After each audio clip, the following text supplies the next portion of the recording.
Mike was known for his calm. Nothing rattled him. At least that's what everyone thought. However, Mike felt storm inside, anxiety before speaking, frustration when unheard, and sadness in moments of silence. But he smiled through them all, thinking emotions were weaknesses best buried.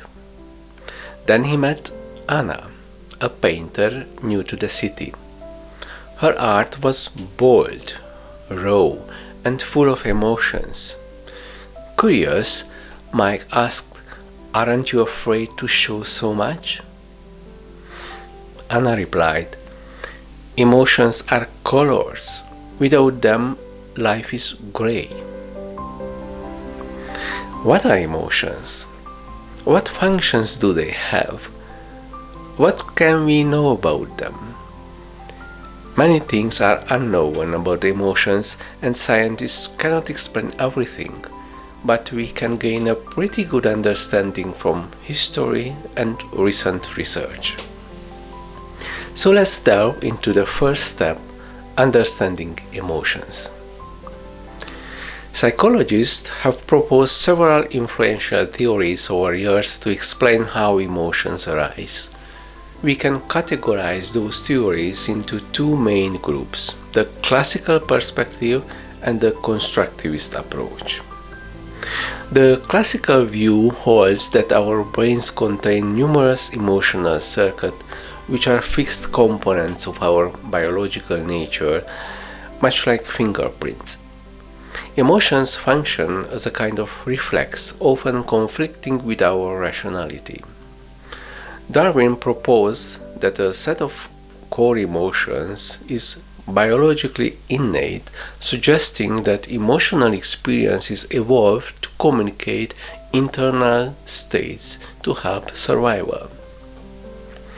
Paul Ekman famously identified 6 fundamental emotions like anger, distrust, fear, happiness, sadness, and surprise, each associated with distinctive facial expressions.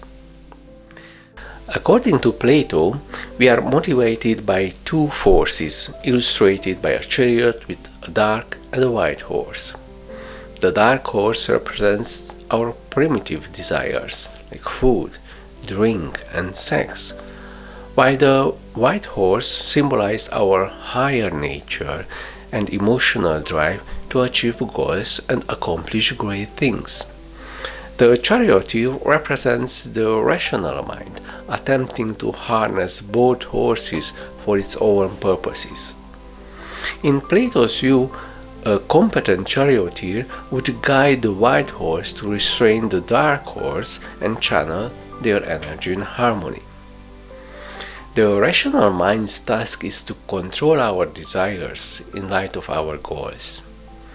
Christians perceive these 2 forces as working in opposition. Human appetite, lust, and passion are considered sins, while love, compassion, and virtues.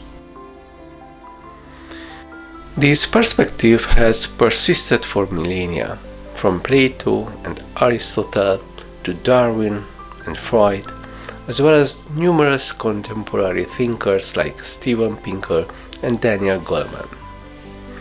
Interestingly, this classical view of emotion is woven into our society, in our religious thoughts, and even our legal system. When someone commits a crime overwhelmed by emotions, gets a different evaluation in the court, and so forth.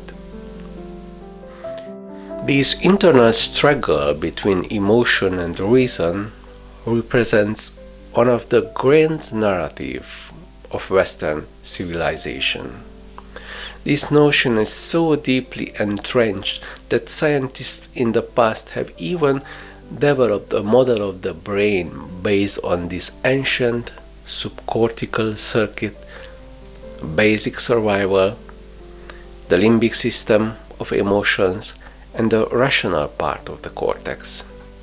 The concept of the triune brain, which illustrates illusory segmentations, aim to show how thinking supposedly regulates emotions. With the scientific progress, several new theories emerged. William James and Carl Lange proposed that emotions are the mind's perception of physical changes in the body.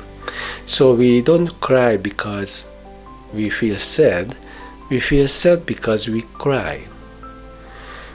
According to them, an emotional stimulus, let's say encountering a bear in the woods, triggers bodily responses first, elevated heart rate, adrenaline surge, and our conscious feelings of fear follows from noticing those changes.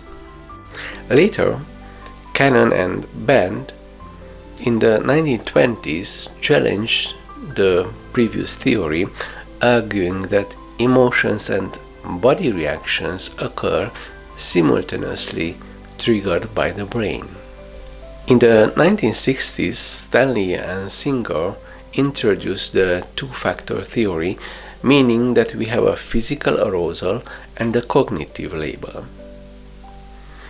According to this model, the body tells us how strongly we feel, but the mind's interpretation of the situation tells us what we are experiencing. Then Arnold and Lazarus developed the cognitive appraisal theory, asserting that emotions result from our evaluation of events concerning our goals and beliefs. In this view, thinking happens before experiencing an emotion. We interpret, is this situation harmful or beneficial to me?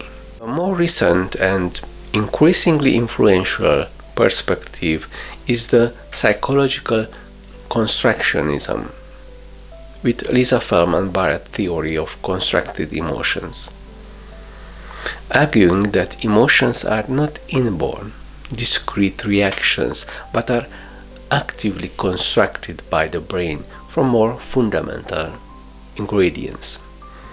Emotions are not quite triggered, rather, we actively create them. They are not universal, but differ from culture to culture. Evidence shows that our bodies have no fingerprints, and our facial expressions do not provide a means of objectively assessing emotions. We are unable to localize emotions to a single area in the brain, as it consists of core systems that generate various mental states. Multiple studies suggest that our perceptions of sight, sound, touch, taste, and smell are simulations of the world rather than direct responses. When our brain simulates sensory input, it triggers automatic changes in our body that can affect our feelings. Just think about the phantom limb sensations. After someone loses a limb, they continue to feel if it were still there. They might experience itching, warmth, or even pain in the missing limb. The brain does not directly perceive reality.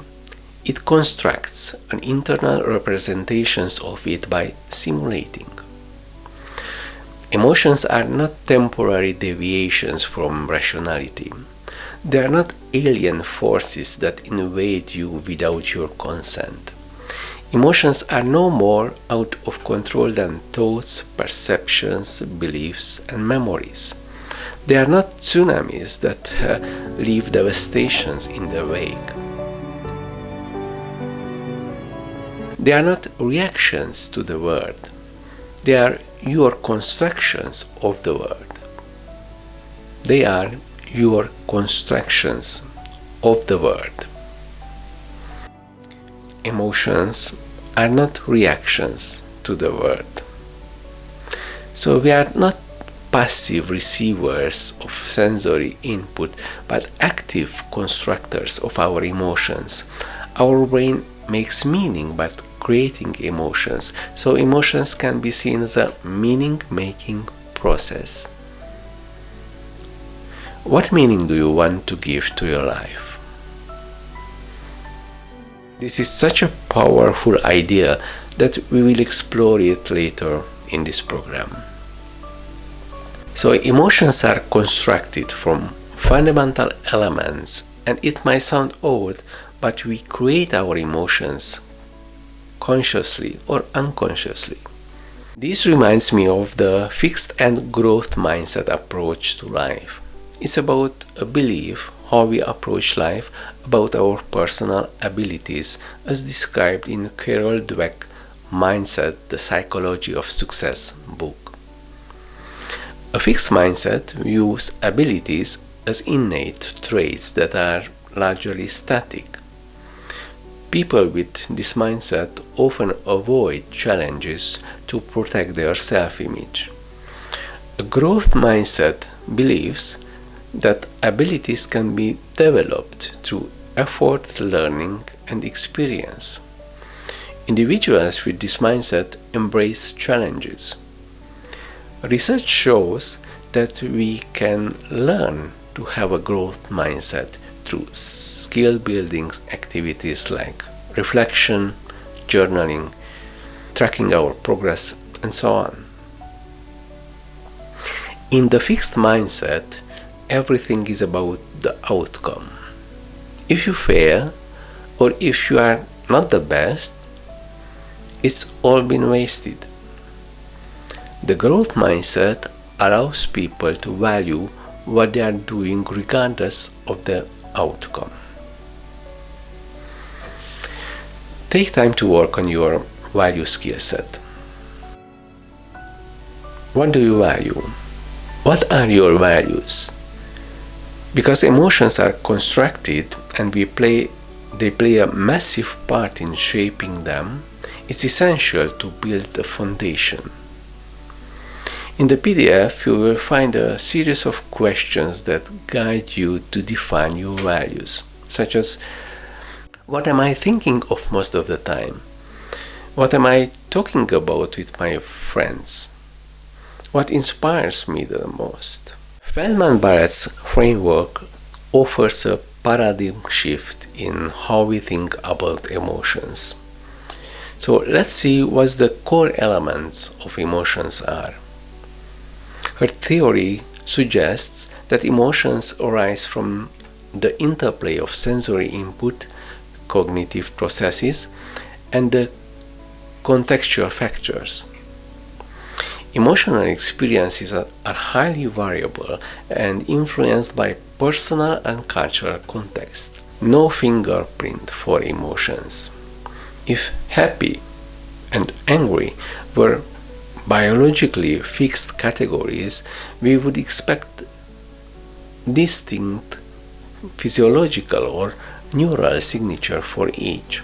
However, research has found wide variability and overlapping brain activities across different emotions. No region was exclusively active for one emotion across studies. So let's unfold these components.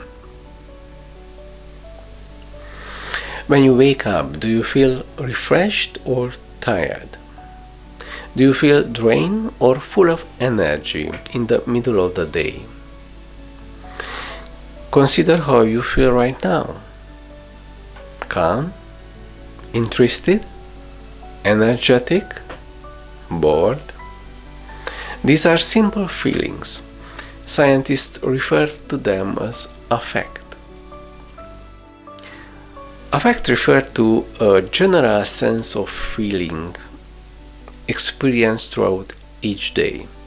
It's not an emotion, but a much simpler feeling comprising two features. The first is the level of pleasantness or unpleasantness known as valence. The second feature of affect is the degree of calmness or agitation, termed arousal.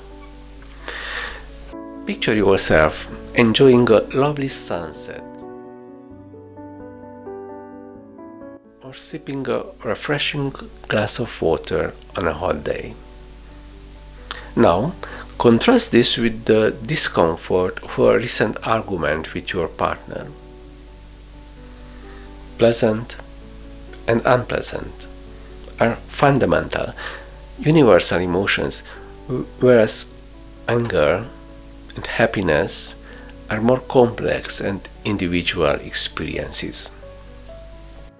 When I discuss feeling in this program, I refer to affect, which denotes the core feelings linked to valence and arousal, specifically pleasant or unpleasant, and calm or intense. These core feelings arise from continuous sensory processes from outside and inside you, known as interoception and exteroception. Interoception is the sense of the body's internal state, encompassing all sensations from our internal organs and tissues, as well as the hormones in our blood and our immune system. It helps you notice things like hunger, thirst, or a fast heartbeat. Imagine falling into a frozen lake. What a shock to your body. You take an uncontrolled deep breath. Your breathing rate can shoot up. Your blood vessels contract to keep warm blood in your vital organs, which increases your heart rate and blood pressure. You begin to shiver and cry out for help. Interoception is a whole brain network where several regions collaborate in a unique manner. It simply describes how your body regulates its internal environment to sustain life. Why is this relevant to emotions? Because every brain region identified as a center of emotion in humans is part of a body budgeting system within interoceptive network. These regions do not react directly. Instead, they predict. Intrinsically, they predict to regulate your body budget. They generate predictions for sight, sounds, thoughts, memories, imaginations, and emotions. So your interoceptive network manages your body, allocates your energy resources, and simultaneously represents your internal sensations. Typically, you perceive interoception only in broad terms, those basic feelings of pleasantness, unpleasantness, arousal, or calmness I mentioned earlier. Your brain gives meaning to your sensations in every waking moment. But how? Without concepts, there is no meaning, which is another component in constructing emotions. Our concepts serve as a primary tool for our brains to interpret the meaning of incoming sensory inputs. The concepts in your brain represents everything you perceive around you. Without concepts, you would experience a world of ever-fluctuating noise. All sensory information is a vast, constantly evolving puzzle for your brain to solve. The objects you see, the sounds you hear, the aromas you smell, the touches you feel, the flavors you taste, and the interoceptive sensations you experience as pains and affect, they all involve continuous sensory signals that are highly variable and ambiguous as they reach your brain. Your brain's task is to predict them before they arrive, fill in missing details, and identify patterns where possible so that you perceive the world of objects, people, music, and events rather than a blooming, buzzing confusion. To accomplish this, your brain utilizes concepts to make the sensory signals meaningful. So concepts are not fixed definitions in our brains or prototypes of the most typical or frequent instances. They are not static. Rather, they are remarkably malleable and context-dependent, as our goals can shift to suit the situation. Every moment, our brain uses concepts to simulate the external world. Although our brain receives sensory information from our body, physical sensations lack objective meaning without concepts. Our brain derives meaning from our aching stomach and the sensations surrounding us by constructing instances of concepts which create experience of emotions. Emotion concepts are goal-based concepts. You can experience happiness in various ways. You might smile with joy, sob with happiness, scream in delight, raise your arm in happiness, clench fists in joy, jump up and down, distribute high fives, or even stand frozen in pleasure. Your eyes might be wide or narrowed, your breathing might be rapid or slow. You can experience the exhilarating, heart-pounding happiness of winning the lottery, or the calm, relaxed joy of lying on a picnic blanket with your partner. You have also observed many others exhibiting happiness in various forms. Those experiences and perceptions can involve a range of sights, sounds, and sense. At that moment, those physical changes represent a particular goal for you. Perhaps your aim is to feel accepted, to experience pleasure, or to discover meaning in life. What reality do emotions belong to? We experience emotions as a social construct. You probably remember the philosophical question, does a tree falling in the forest make a sound if no one is there to hear it? No, but it does create vibration in the air and the ground. Therefore, sound is not merely an event perceived in the world, it's an experience constructed when the world interacts with a body that detects changes in the air pressure and a brain that gives those changes meaning. Is an apple red? No. Red is not a color inherent in an object. It's an experience that involves reflected light, the human eye, and a human brain. So changes in air pressure and wavelengths of light exist in the world. Yet to us they manifest as sounds and colors. We perceive them by going beyond the information presented, extracting meaning from our prior experiences with concepts. If you speak to a chemist, the term real refers to a molecule or atom or a proton. For a physicist, real signifies a quark, a Higgs boson, or perhaps a collection of string vibrations. These entities are understood to exist in the natural world, and irrespective of human presence, they remain perceiver-independent categories.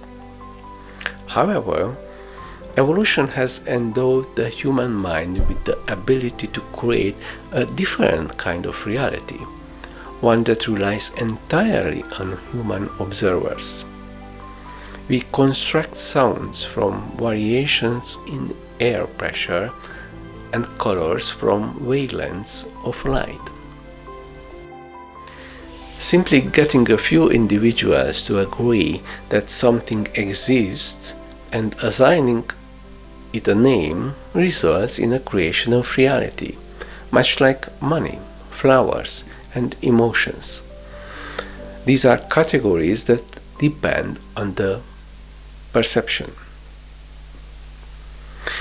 Emotions are real, but they are real in the same way as the sound of a falling tree, the experience of red, and the distinctions between flowers and weeds.